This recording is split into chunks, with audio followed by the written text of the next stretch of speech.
Bismillahirrahmanirrahim. Assalamualaikum warahmatullahi wabarakatuh. Apa kabar mahasiswa semester 5 untuk mata kuliah Kewirausahaan Islami? Baik, sebelum mengawali perkuliahan kita pada hari ini, alangkah baiknya kita perkenalan terlebih dahulu ya. Ada satu ungkapan yang sudah tidak asing di telinga kita. Tak kenal, maka tak sayang. Oke. Mungkin sebagian dari kamu sudah pernah bertemu dan mengenal saya di semester sebelumnya di mata kuliah drama atau mungkin speaking atau listening di semester 3 dan 4 yang lalu. Nah, di semester ini saya ingin perkenalan kembali agar kita lebih bisa saling mengenal satu sama lain. Oke, nama Rifki Hanif Barezi. Tempat tanggal lahir Sukoharjo 17 Juni 1990. Berarti usia saya sampai pada hari ini alhamdulillah baru 31 tahun. Alhamdulillah, kepala 3 artinya. Kemudian alamat saya tinggal di Cemani, RT 04 RW 15 Grogol Sukoharjo. Ada dari kalian yang mungkin rumahnya di daerah Sukoharjo, terutama di desa Cemani mungkin ada? Nanti bisa mampir ke rumah saya kalau ada yang tahu ya. Tepatnya di dekat pabrik Konimek, selatannya Pondok Pesantren Al-Mu'min. Kemudian pendidikan saya SMP dan SMA saya sekolah di Pondok Pesantren Islam Al-Mu'min Ngeruki. Jadi 6 tahun alhamdulillah bisa mengenyam pendidikan di Pondok Pesantren. Kemudian lulus dari Pondok Pesantren Islam Al-Mu'min, saya melanjutkan sekolah di perguruan tinggi S1, mengambil jurusan sastra Inggris, masuk tahun 2008 IAIN Surakarta. Alhamdulillah, kemudian setelah itu saya bisa melanjutkan pendidikan saya ke jenjang S2, mengambil fokus ilmu linguistik penerjemahan pada tahun 2014 dan sudah lulus. Kemudian kembali ke IAIN Surakarta yang sekarang sudah menjadi UIN Raden Mas Said Surakarta, kebanggaan kita semuanya. Alhamdulillah. Dan mengajar semester ini untuk materi kuliah Kewirausahaan Islami. Moto yang saya pegang selama ini saya ambil dari satu quote yang disampaikan oleh Imam Asy-Syafi'i yang mengatakan, man arada dunya fa'alaihi bil ilmi wa man aradal akhirah fa'alaihi bil ilmi. Barang siapa yang menginginkan kesuksesan di dunia, maka hendaklah ia berbekal ilmu. Dan barang siapa yang ingin kesuksesan kelak di akhirat, hendaklah ia juga berbekal ilmu. Jadi prinsip saya adalah apapun yang ingin kita capai itu akan lebih mudah dicapainya apabila berbekal dengan ilmu. Dan mudah-mudahan dalam perkuliahan ini nanti pun ada bekal yang bisa kamu capai lewat materi kuliah Kewirausahaan Islami. Dan saya ini sejujurnya ya, materi kuliah yang bagi saya ini juga satu proses pembelajaran tersendiri, karena saya diminta dari fakultas untuk mengampu mata kuliah ini yang sejujurnya bukan mata kuliah atau bukan satu ilmu yang saya geluti di perguruan tinggi sebelumnya, tetapi ada pertimbangan sendiri dari fakultas untuk meminta saya mengampu mata kuliah ini. Dan bagi saya ini satu tantangan tersendiri, dan mudah-mudahan bisa menjadi sarana kita bertukar informasi, bertukar pandangan, bertukar ilmu, khususnya dalam kewirausahaan Islami. Begitu perkenalan dari saya. Kita lanjut ke slide yang selanjutnya. Baik, untuk slide selanjutnya mengenai kontrak belajar. Secara singkat saya ingin menjelaskan kontrak belajar yang perlu kita perhatikan seksama. Yang pertama, kuliah dilakukan secara online sebanyak 14 kali pertemuan. Jadi mulai hari ini sudah terhitung 1 kali pertemuan sampai nanti 14 kali pertemuan, dan diharapkan semuanya bisa mengikuti pertemuan sehingga kamu bisa dan boleh mengikuti ujian.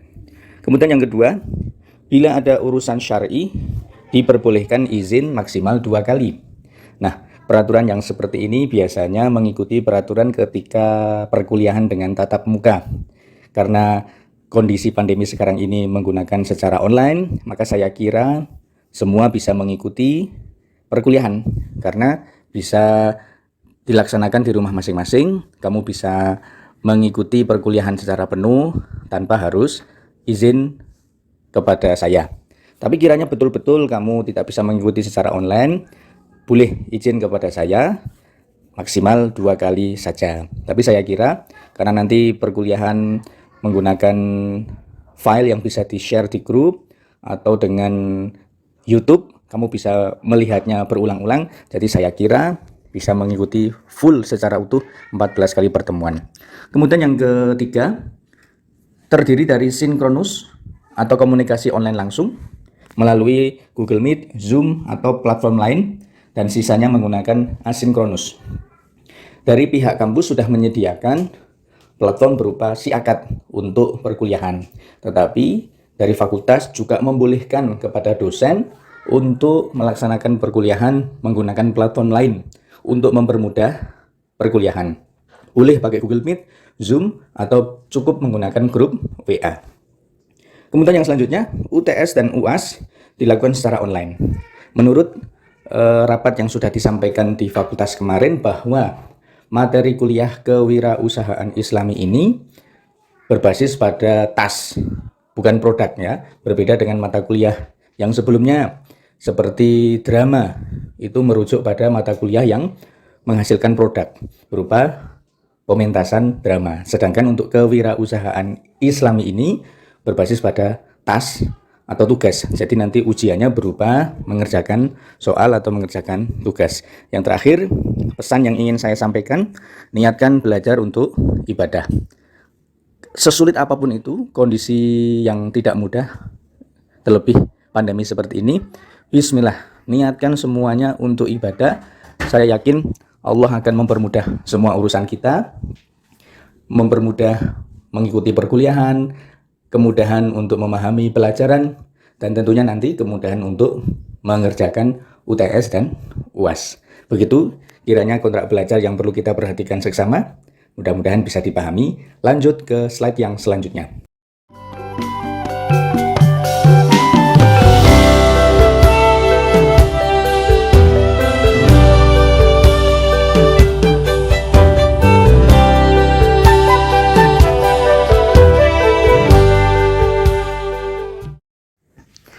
Oke, untuk pertemuan kali ini kita akan fokus pada mengenal apa itu kewirausahaan, dan kita mulai dari pengertian atau definisi dari kewirausahaan itu sendiri. Oke, bismillahirrahmanirrahim ya. Semoga Allah mudahkan kita semuanya. Kewirausahaan berasal dari kata dasar wirausaha. Wirausaha itu sendiri kalau dari segi etimologi berasal dari dua kata, yaitu kata wira dan usaha, yang masing-masing punya arti ya.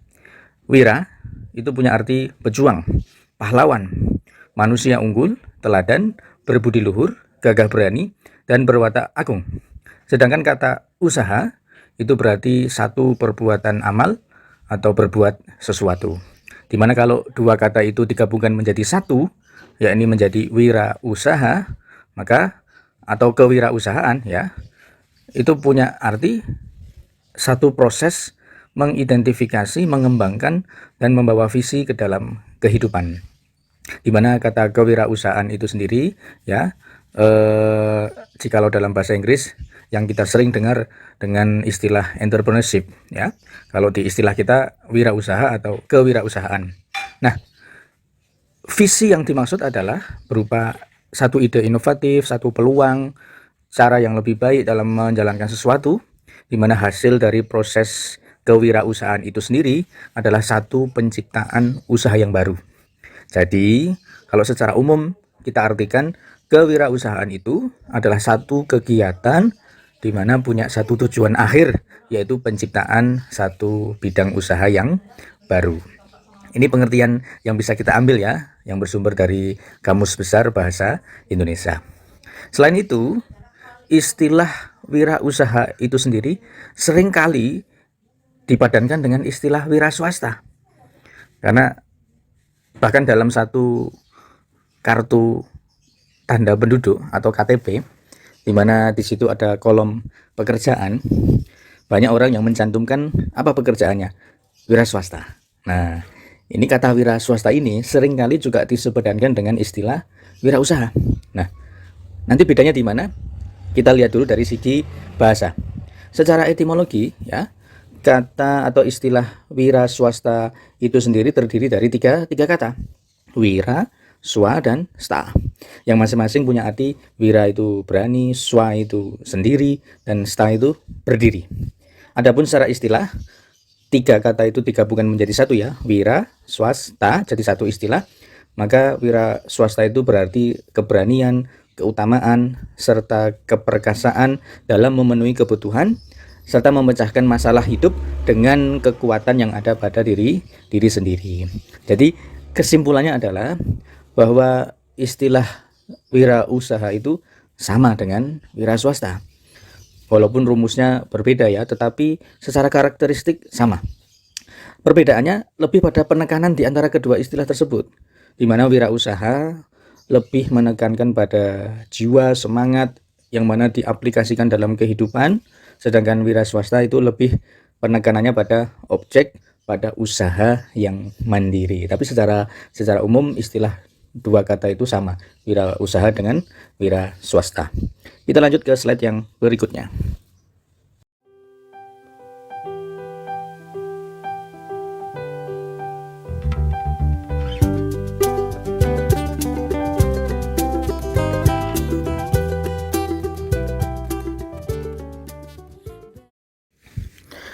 Baik, setelah kita memahami definisi dari kewirausahaan, kita lanjut tentang bagaimana proses kewirausahaan itu bisa dilakukan. Di dalam bukunya Manajemen Pemasaran tahun 2007, Alma Bukhori memaparkan sekurang-kurangnya ada 4 proses yang dapat diidentifikasi di dalam pelaksanaan kewirausahaan itu sendiri. Yang pertama adalah pursuit of opportunities, yaitu proses memulai. Memulainya dari mana? Yakni kemampuan membaca peluang karena perubahan situasi dan lingkungan sekitar, baik lingkungan sosial maupun lingkungan alam. Sebagai contoh misalnya, ketika kamu mungkin pernah melihat di jalanan banyak sekali menjamur orang jualan minuman kekinian, yaitu boba. Orang mengambil peluang itu sebagai satu kesempatan baik untuk memulai berwirausaha. Ketika anak-anak muda milenial senang dengan minuman seperti itu, kemudian banyak orang yang mengikuti, memulai ingin berwirausaha yang sama dan mengambil peluang pada kesempatan itu karena lagi booming-boomingnya. Kemudian yang selanjutnya adalah proses eksekusi atau pelaksanaan. Jadi setelah membaca peluang sepertinya ini menarik untuk dilakukan proses wirausahanya itu, kemudian dieksekusi. Artinya ia mengelola berbagai aspek yang terkait dengan usahanya, yang mencakup misalnya pembiayaan, SDM, kepemilikan, organisasi, kepemimpinan, pemasaran, dan melakukan evaluasi. Jadi setelah menemukan peluang yang ada, memulainya, langsung dieksekusi. Jadi tanpa berpikir panjang, ya, ada peluang dieksekusi. Kemudian yang ketiga adalah inovasi, proses berinovasi, ialah melakukan perubahan baik pada bentuk, cara maupun produk yang dihasilkan berbeda dan mengalami kemajuan dari sebelumnya. Jadi ada proses yang namanya proses inovasi, di mana pelaku usaha itu melakukan satu inovasi. Artinya sebagai contoh bisnis boba tadi, ya kan? Ketika menjamur, sepertinya ada peluang bisnis di situ, kemudian mengikuti tren yang ada, dieksekusi. Nah, tetapi harus ada inovasi.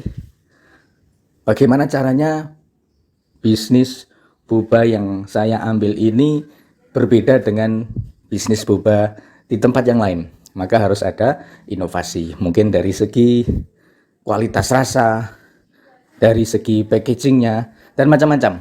Nah, ini yang disebut dengan proses inovasi. Kemudian yang selanjutnya ada proses namanya pertumbuhan atau growth. yaitu menginginkan pertumbuhan yang lebih besar dan semakin besar dengan segala kreativitas dan inovasi yang baru untuk menghindarkan kejenuhan dan kebosanan. Nah, setelah inovasi-inovasi tadi muncul, ya, kemudian lanjut ke fase di mana proses pertumbuhan. Artinya di sini satu titik di mana seorang pelaku usaha itu bisa meyakinkan apakah usahanya ini bisa bertahan atau tidak, atau bisa lanjut. Nah, maka harus tetap selalu ada kreativitas dan inovasi yang baru supaya menghindari dari kejenuhan dan kebosanan. Artinya kira-kira ini bisa bertahan lama atau enggak ya, atau bisa lanjut atau enggak ya. Nah, jadi akan berputar terus-menerus seperti itu. Gambaran secara sederhana tentang proses berwirausaha menurut Alma tahun 2007. Ini bisa kita jadi bahan referensi untuk berproses berwirausaha. Ada pursuit of opportunities, kemampuan membaca peluang, kemudian eksekusi, proses pelaksanaan, kemudian innovation, proses inovasi, dan yang 4 adalah growth, yakni proses pertumbuhan. Seperti itu, kita lanjut ke slide yang berikutnya. Dalam slide berikut ini, kita akan mengambil sudut pandang bagaimana kewirausahaan itu dilihat dari sudut pandang Islam. Makanya dalam mata kuliah kali ini, kita membahas tidak hanya sekedar kewirausahaan saja, tetapi kewirausahaan Islami. Nah, kewirausahaan dalam pandangan Islam itu merupakan satu aspek kehidupan yang dikelompokkan ke dalam masalah yang kita sebut dengan istilah muamalah. Apa muamalah itu? Muamalah kita kenal sebagai satu masalah yang erat kaitannya dengan hubungan yang sifatnya horizontal, yakni hubungan antar manusia yang akan dipertanggungjawabkan kelak di akhirat. Jadi kita mengenal ada dua istilah hubungan ya. Yang pertama tentu secara vertikal, yakni hablu minallah, hubungan kita sebagai hamba kepada Allah sebagai sang khalik. Kemudian yang kedua hubungan secara horizontal, yakni hubungan kita kepada sesama manusia. Jadi kewirausahaan itu masuk dalam satu kehidupan kita sebagai seorang manusia dalam ruang lingkup muamalah, karena ada kaitannya dengan sesama manusia. Nah, kalau dalam istilah syariatnya itu disebut sebagai ibadah muamalah. Dan kita sebagai seorang manusia diperintahkan oleh Khalik, Allah Subhanahu wa taala, untuk menjadi khalifah, menjadi seorang pemimpin, di mana seorang pemimpin itu punya tugas yakni memakmurkan bumi dan membawanya ke arah yang lebih baik. Dan selain itu manusia juga diperintahkan oleh Allah untuk mencari rizki. Nah, dalam usahanya kita manusia mencari rizki itu, nah, kita juga harus mencari pintu selebar mungkin ya, dan dengan jumlah yang sebanyak mungkin yang dibagikan oleh Allah Subhanahu wa taala kepada makhluknya. Dan pintu rizki yang paling banyak dan terbuka lebar itu salah satunya adalah lewat berwirausaha. Jadi inilah yang kita maksud pentingnya kewirausahaan dalam sudut pandang Islam. Jadi kita bisa mengambil satu pandangan bahwa satu, berwirausaha itu adalah satu ibadah. Jadi bukan hanya semata-mata hubungan kepada sesama manusia saja, tetapi dalam syariat ini diatur bahwa ini adalah satu ibadah yang kita sebut sebagai muamalah. Kemudian yang kedua, kita sebagai manusia, kenapa berwirausaha? Karena memang Allah Subhanahu wa taala menakdirkan kita sebagai makhluk bernama manusia sebagai khalifah. Di mana khalifah itu sendiri punya kewajiban dan tugas yakni memakmurkan bumi dan membawa arahnya ke yang lebih baik lewat jalan mencari rizki. Dan pintu rizki itu kan banyak sekali. Salah satunya lewat berwirausaha. Jadi Islam mengatur semua aspek kehidupan kita, salah satunya hubungan kepada sesama manusia lewat berwirausaha. Jadi ada hubungan erat di sini. Artinya agama tidak bisa dipisahkan dengan urusan dunia, dalam hal ini wirausaha. Begitu, kita bisa lihat bahkan di slide yang selanjutnya. Allahu ya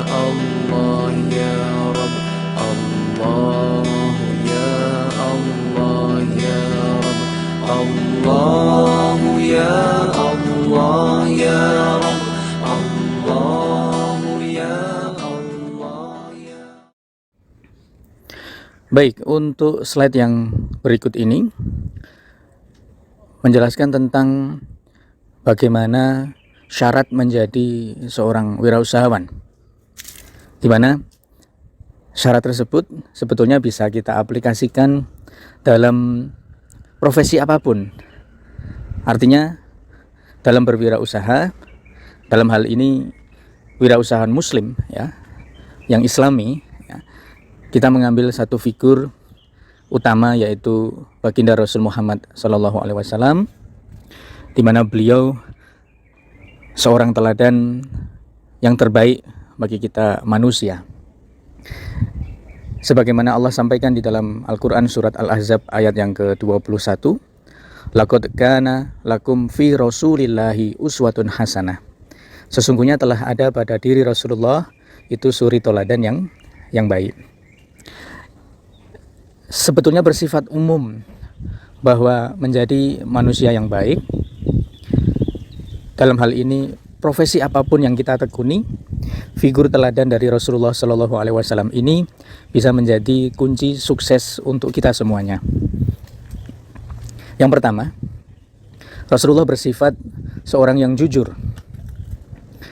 dan Rasulullah bersifat amanah, dapat dipercaya. Rasulullah juga bersifat tabligh, menyampaikan. Dan yang nomor 4, Rasulullah SAW juga bisa kita teladani sebagai sosok figur orang yang fatonah, yang cerdas. Yang pertama terlebih dahulu, sidik, jujur. Dalam berwirausaha, kejujuran itu sangat penting sekali. Sebagaimana Rasulullah contohkan kepada kita, beliau seorang yang jujur, artinya tidak berdusta, tidak berbohong di dalam beramal. Nah, dalam berwirausaha juga penting memiliki sifat jujur.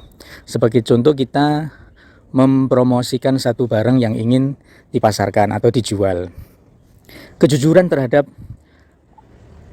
keterangan barang yang kita pasarkan kepada konsumen itu penting sekali. Tatkala mungkin konsumen bertanya tentang kualitas barang yang kita jual, ini penting sekali. Sebab banyak loh orang hanya ingin mencari keuntungan, tetapi dengan cara yang tidak jujur. Yang paling dekat misalnya, belanja di pasar, kemudian kita belanja buah misalnya. Pedagang yang jujur pasti akan mengatakan, oh ini barang yang baik seperti ini yang kurang baik, ini yang matang, ini yang belum matang. Nah, kadang-kadang penjual itu nakal, ada yang tidak jujur, mengatakan, oh ini manis, silakan sini manis, coba dulu kalau tidak percaya. Kita coba di tempat, manis, enak rasanya. Kemudian setelah dibeli, dibawa pulang sampai rumah, ternyata rasanya tidak seperti apa yang di tempatnya. Maka kejujuran ini penting sekali, karena nanti akan berdampak kepercayaan seorang konsumen kepada pembeli, kepada penjual ya. Jadi ada satu keterkaitan ketika seorang pedagang itu jujur, kemudian pembeli itu percaya kepada kita. Nah, ini penting sekali. Nanti ada, kalau bahasa apa ya, bahasa gampangnya getok tular. Oh, kalau mau beli di sana aja, pedagangnya jujur, tidak bohong. Nah, ini menjadi dasar orang yakin kepada kita. Kemudian yang kedua, amanah. Ini juga penting. Masih ada hubungannya dengan sidik, yaitu kejujuran, di mana seorang itu harus punya sifat amanah di dalam dirinya. Sebagaimana yang dicontohkan Rasulullah SAW, bahkan beliau dipercaya oleh orang-orang kafir pada saat itu, ya, orang-orang kaya, tetapi bukan seorang muslim, tetapi mempercayakan barang dagangannya dititipkan kepada Rasulullah karena orang-orang tersebut percaya sama Nabi. Karena Nabi orang yang amanah, dapat dipercaya. Dan figur teladan yang amanah ini juga penting sekali bagi kita. Jadi efek dari kejujuran itu juga mendatangkan dampak positif bagi kita. Orang percaya kepada kita semua karena meyakini bahwa kita adalah seorang pedagang, pengusaha yang dapat dipercaya. Kemudian yang selanjutnya, menjadi seorang wirausahawan atau profesi apapun ini ya, itu juga penting yang namanya tabligh. Tabligh itu artinya menyampaikan, sebagaimana Nabi menyampaikan risalah kepada umatnya. Ini penting. Sebagai seorang wirausahawan, tabligh itu menjadi satu hal yang penting, karena ada komunikasi di sana. Hubungannya dengan manusia kepada manusia yang lain, pedagang dengan penjual dengan pembeli, ini saling keterkaitan. Komunikatif. Nah, gimana orang mau tertarik dengan dagangan kita sedangkan kita tidak bisa komunikatif. Nah, maka tablik ini penting. Apalagi sekarang kita berada di zaman dimana semua serba harus komunikatif. Media sosial apalagi. Orang akan tertarik menengok, melihat apa yang kita jual, apa yang kita tawarkan. Kalau tidak komunikatif ya gimana? Tidak akan tertarik. Maka tablik ini juga satu sikap yang perlu kita perhatikan. Dan yang tidak kalah penting adalah fatonah, cerdas. Kita kaitkan dengan proses kewirausahaan. Salah satunya ada inovasi. Nah, inovasi ini kan muncul, lahir karena kecerdasan, kepintaran seorang wirausahaan itu sendiri. Jadi harus inovatif, harus cerdas. Bagaimana membaca peluang, bagaimana mengemas dagangan, bagaimana bisa menggait pembeli sebanyak-banyaknya, bagaimana mempertahankan kualitas. Ini kan butuh kecerdasan. Maka kalau disatukan menjadi satu, sidik, kejujuran, amanah, dapat dipercaya, tablik, komunikatif, dan tidak kalah penting, fatonah, cerdas. Maka insya Allah ini bisa menjadi syarat-syarat yang bisa dimiliki oleh seorang wirausahawan. Dalam hal ini bisa meraih kesuksesan di dalam berwirausaha. Oke, saya kira mata kuliah kita sampai di sini terlebih dahulu untuk pertemuan perdana ini. Kita mengenal bagaimana definisi kewirausahaan itu sendiri. Nanti bisa lanjut di pertemuan yang selanjutnya. Jika ada pertanyaan atau hal yang masih membingungkan bisa ditanyakan kepada saya secara langsung lewat WA atau media sosial yang bisa kita komunikasikan. Terima kasih. Assalamualaikum warahmatullahi wabarakatuh. Kita akhiri dengan hamdalah bersama-sama. Alhamdulillahirabbil alamin. Subhanaka Allahumma wa bihamdika asyhadu an la ilaha illa anta astaghfiruka wa atubu ilaik. Assalamualaikum warahmatullahi wabarakatuh.